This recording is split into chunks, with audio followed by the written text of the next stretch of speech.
আজকে সেই দিনটা, যেই দিনটা এই মানুষটার সঙ্গে আমার প্রথম দেখা হয়েছিল। সেই প্রথম দেখাটা হয়েছিল একটা শ্মশানে। শ্মশান থেকে ভালোবাসার গল্পটা আজ ভাবলাম এই শুভ দিনে তোমাদের সঙ্গে একটুখানি শেয়ার করি। সেদিন ছিল 6 জুলাই। ফার্স্ট আমি আমার হাজবেন্ডকে দেখেছিলাম। এই মানুষটাকে দেখে সেদিন আমি পুরো মুগ্ধ হয়ে গেছিলাম।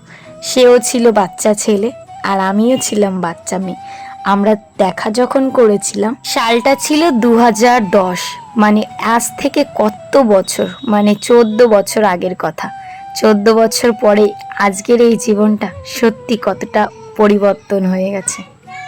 ভালোবাসার গল্পটা যেহেতু আমাদের শ্মশান থেকে, তো এখানে তো মজবুত হবেই, যেহেতু স্বয়ং মহাদেবের আশীর্বাদ এখানে জড়িত।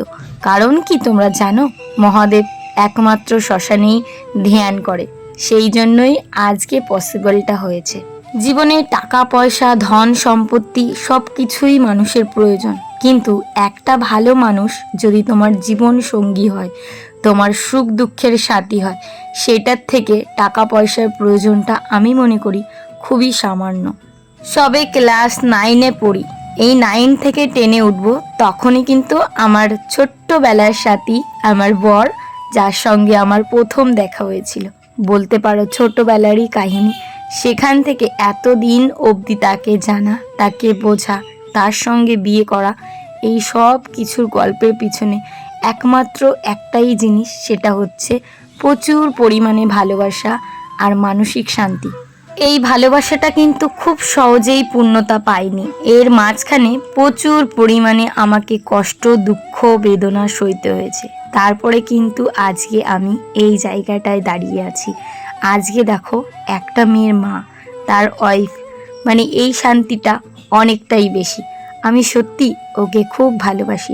আজকে আমি তোমাদের সামনে এটাও বলতে বাধ্য হচ্ছি, আমার জীবনে এই ভালোবাসাটাই শ্রেষ্ঠ, আর একেই আমি প্রথম থেকে লাস্ট পর্যন্তই ভালোবেসে যেতে চাই।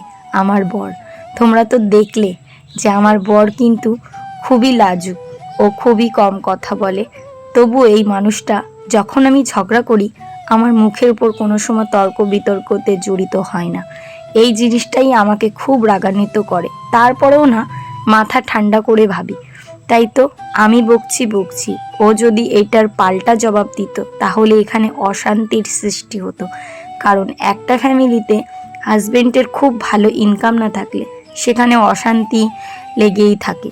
সেটা আমাদের দিক দিয়ে কোনোদিনও হয়নি। জোর গলায় বলতে পারি, এখনো পর্যন্ত সেই রকম ঝগড়া অশান্তির মুখোমুখি হয়নি। ওই টুকিটাকি একটা হাতা খুন্তি থালা বাসন এক জায়গায় থাকলে যেমনটা হয় ঠিক তেমনটাই হয়। তাছাড়া বড় সড়ো এরকম কিছুই না, দুজন দুজনাকে ছাড়া থাকতে পারি না।